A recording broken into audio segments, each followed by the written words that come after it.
കൊണ്ടൻപോടൊരു തോണി ചമച്ചു,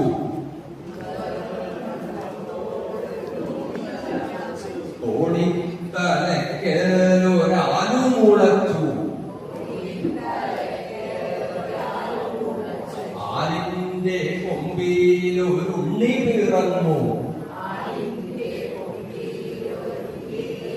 ഉണ്ണിക്കു കൊട്ടാനും ഉണ്ണിക്കു പാടാനും പറയും പറക്കോലും തുടിയും തുടിക്കോലും, ഉണ്ണിക്കു കൊട്ടാനും ഉണ്ണിക്കു പാടാനും പറയും പറക്കോലും തുടിയും തുടിക്കോലും,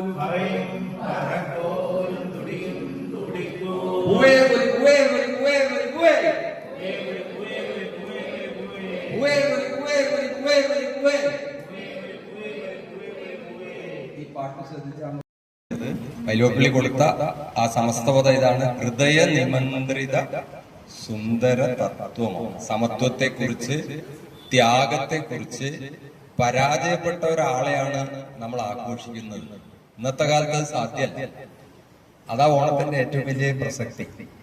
തോറ്റ ആളെയാണ് സാധാരണ തോറ്റ ആളെ നമ്മൾ ആഘോഷിക്കുന്നത്. അതാ ഓണത്തിന്റെ പ്രസക്തി. തോറ്റ ആളെ ആണ് ആഘോഷിക്കുന്നത്. ത്യാഗം ചെയ്ത് തോറ്റ ആള്, മൂവടി മണ്ണ് എന്ന് പറഞ്ഞ് 3 അടി മണ്ണിന് ഇരന്ന് വന്ന ആളെ അത് കൊടുത്തതിന്റെ പേരിൽ തോറ്റ ആളാണ്, പാതാളത്തിലേക്ക് ചവിട്ടിത്താത്തപ്പെട്ട ആളാണ്.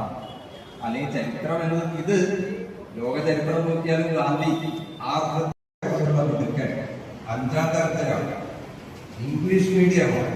ഇന്നലെ മുതൽ വലിയ സന്തോഷത്തിലാണ്. ഒരാഴ്ചക്കാലം സ്കൂളാണ്. ഓണം വെക്കേഷനാണ് അങ്ങനെ എന്ന് വിടർന്ന് ചിരിച്ച അവരോട് ഞാൻ ചോദിച്ചു, എന്താ ഈ ഓണം എന്നാൽ? കുട്ടിയുടെ ഭാഷയാണ്. മഹാബലി എന്ന ഫൂളിഷ് കിങ്ങിനെ, വാമനൻ എന്ന സൂപ്പർ തട്ടിപ്പുകാരൻ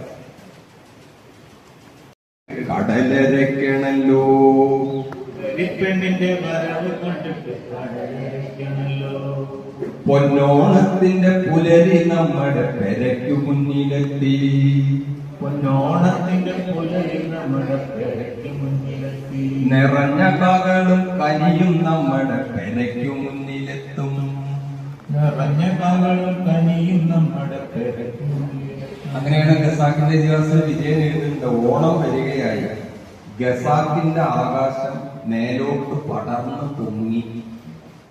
ഖസാക്കിന്റെ ഇതിഹാസത്തിൽ വിജയന്റെ വരി ഇതാണ്. ഓണം വരികയായി, ഖസാക്കിന്റെ ആകാശം മേലോട്ട് പടർന്ന് പൊങ്ങി എന്ന് പറയും. പക്ഷെ കാട്ടിൽ പൊട്ടിവിടർന്നു പൊന്നോണം. ഈ ഓണം കുട്ടിയോടും കൂടി ചേരുമ്പോഴാണ്. പേരക്കുട്ടിയോളെ ആശംസ അയച്ചുകൊണ്ടായില്ല, കുറച്ച് അവരും കൂടി വരുമ്പോഴാണ് ഓണം നമ്മുടെ ഓണമായിട്ട് മൊത്തം കുടുംബത്തിന് നാട്ടുകാരും കൂടി കൂടുമ്പോഴാണ്. ഒറ്റപ്പെടുമ്പോ ഫലത്തിൽ ഓണം കഴിക്കുകയാണ് ചെയ്യുക. ഇപ്പോ ഓണത്തിന്റെ വേറൊരു ദൗർബല്യം കൂടി ചൂണ്ടിക്കാണിക്കാം. ഒരു പിടി പണമിത മടിയിൽ നാളെ തിരുവോണം മഹാബലി എഴുന്നള്ളുന്നു. ഒരു പിടി പണമിത മടിയിൽ നാളെ തിരുവോണം മഹാബലി എഴുന്നള്ളുന്നു. പുതുതായി പണിയിച്ച ഭവനമല്ലേ, പുതുമൂടി അലങ്കാരം ആവശ്യമല്ലേ.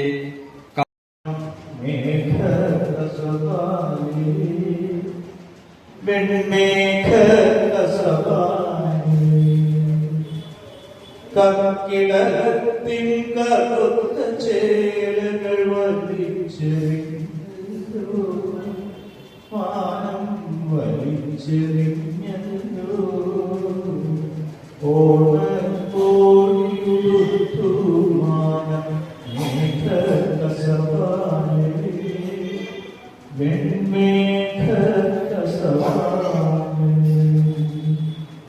ഓണമായി നമ്മൾ ആദ്യം ഓർമ്മിപ്പിക്കുന്നത് നമ്മുടെ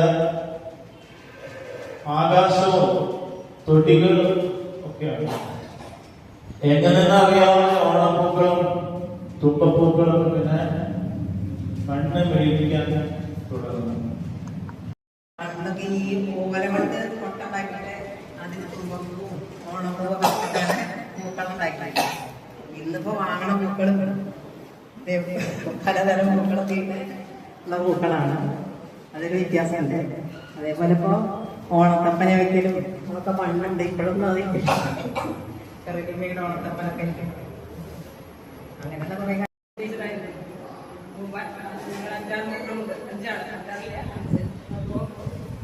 വളരെ കഷ്ടപ്പെട്ട് എവിടെയെങ്കിലും നായക്കല കൊണ്ടുവന്ന് നായക്കലയൊക്കെ തൂക്കും.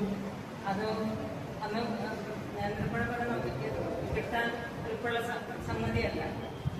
അപ്പൊ ഈ പുരാണം ഒക്കെ ആവുമ്പോഴേക്കും പിന്നെ നമ്മുടെ 5 മക്കളുണ്ടല്ലോ, പിന്നെ ആരെങ്കിലും ജോലിക്ക് പറ്റാതെ അങ്ങനെയൊക്കെ ഈ പഴമൊക്കെ കഴിഞ്ഞിട്ടുണ്ടാവും. ഇപ്പൊ നമുക്ക് അങ്ങനെ പഴമൊക്കെ ആണെങ്കിലും പോയി കിട്ടാം. അപ്പൊ അന്ന് ഈ പഴത്തിനൊക്കെ ഭയങ്കര രുചിയായിരുന്നു. അന്നത്തെ പഴത്തിന് പോലെ അങ്ങനെ കുട്ടിക്കാലത്ത് എല്ലാവരും കൂടി കൂടുക, കുറെ പേര് അവസരം ഉണ്ടായത് അതിനൊരുക്കി തന്ന KSSB-ന് വളരെ നന്ദി.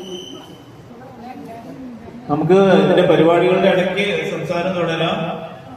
ഒരുപാട് പേര് പാട്ടും കവിതയും കേട്ട് വന്നിട്ടുണ്ട്. അപ്പൊ രമാദേവി ടീച്ചറെ ആദ്യം ക്ഷണിക്കണം. ഗാനമാണ് ഭാഗവതത്തിലൂടെ പറഞ്ഞത്. ഭാഗവതം എന്നാണെന്ന് ഞാൻ വിചാരിക്കുന്നില്ല. അതിലിപ്പോ ഒരാഴ്ച നമ്മളെ അയ്യപ്പൻകാവില് സപ്താഹമായി ഫുള്ള് കേട്ട ആളാണ് ഞാൻ. അവിടെ വീണ്ടും വീണ്ടും ആചാര്യന്മാർ പറഞ്ഞതാണ്. തോട്ട നമ്പൂതിരി അങ്ങനെ അതില് പ്രഗത്ഭരുണ്ട്. അവര് ശിവ ശിവ വാമനൻ ചവിട്ടി താഴ്ത്തി അങ്ങനെയാണ് അവർ ഉപയോഗിച്ച വാക്ക്. അപ്പൊ അത് ചുരുക്കം ഒരെണ്ണെങ്കിലും തെറ്റുന്നവര് പലരുണ്ടാവും. അതേസമയത്ത് പണ്ട് അങ്ങനെയല്ലല്ലോ. ഞങ്ങള് എന്ന് വെച്ചാൽ ആരും തെറ്റിദ്ധരിക്കരുത് കേട്ടോ. നമ്പൂതിരി വിഗ്രഹങ്ങളില് അത്തം മുതൽ തന്നെ തൃക്കാക്കരപ്പനെ വെക്കും. അത്തത്തിന് 5 എണ്ണം എന്നാണ്. അത് കഴിഞ്ഞ് പിറ്റേ ദിവസം എണ്ണം ഇങ്ങനെ കൂട്ടുക. ഓരോ ദിവസവും കൂടിയിട്ട് അവസാന ദിവസം ആവുമ്പോഴേക്കും 21 എണ്ണം ആവും. അങ്ങനെയാണ് എന്റെ ഒരു ഓർമ്മ കേട്ടോ. ഇപ്പൊ പതിവ് ദോഷങ്ങൾ വരുമ്പോഴായിരുന്നു നമ്മുടെ നാട്ടിലെ ഓരോ സംഭവങ്ങളെ കുറിച്ചിട്ട് അദ്ദേഹത്തിന്റെ മനസ്സിൽ തോന്നിയ കാര്യങ്ങൾ വളരെ വിഷമത്തോടെ കുറിച്ചിട്ടുണ്ടായിരുന്നു. അപ്പൊ ആ കവിത ഞാൻ കേൾക്കാനിടയായി. അപ്പൊ അത് എനിക്ക് നിങ്ങൾക്ക് മുന്നിലും ഒന്ന് പങ്കുവയ്ക്കണമെന്ന് തോന്നിയത്. അതുകൊണ്ട് ലിനീഷ് കണ്ണൂർ എഴുതിയ ഒരു കവിതയാണ് ഞാനിവിടെ ആലപിക്കുന്നത്. അന്നും ഇന്നും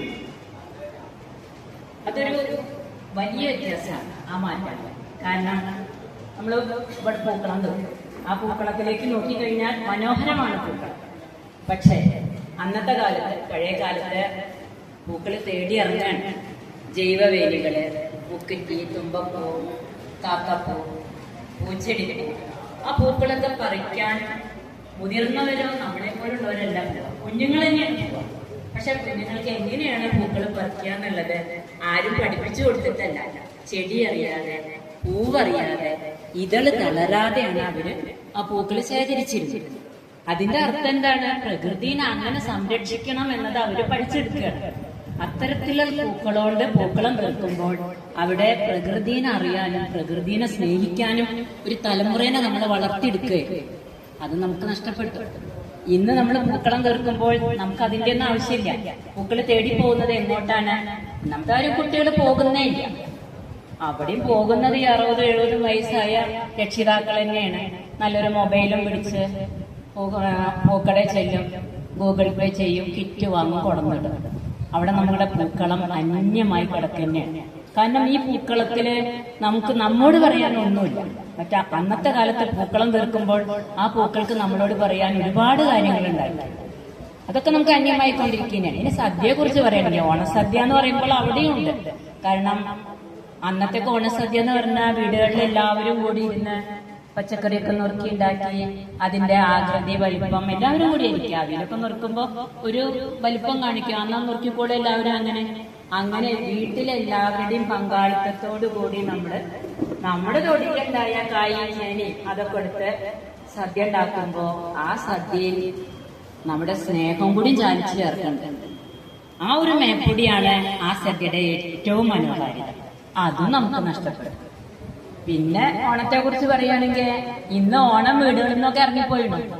കാരണം ഇന്ന് ഓണാഘോഷം റെസിഡൻസ് അസോസിയേഷൻ, ഇത്തരത്തിലുള്ള നമ്മുടെ ക്ലബ്ബുകള്, സ്കൂളുകള്, കോളേജുകൾ, അവിടെ ഓണമുള്ളൂ. വീടുകളിൽ ഓണമില്ല.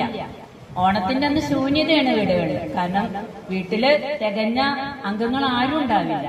പിന്നെ ഓണസദ്യ എന്ന് പറയുന്നത് കാറ്ററിംഗ് സർവീസ് അവന്മാരിയുള്ള സ്ഥലങ്ങളിൽ നിന്നൊക്കെ നമുക്ക് കിറ്റ് 3 ആൾക്കുള്ളത് 2 ആൾക്കുള്ളത് ആ കിറ്റുകളിലെ വിഭവങ്ങൾ നമ്മൾ നാട്ടിലേക്ക് വിളമ്പുമ്പോൾ അത് അന്യമായിട്ട് അവിടെ കിടക്കുക ചെയ്യുന്നത്.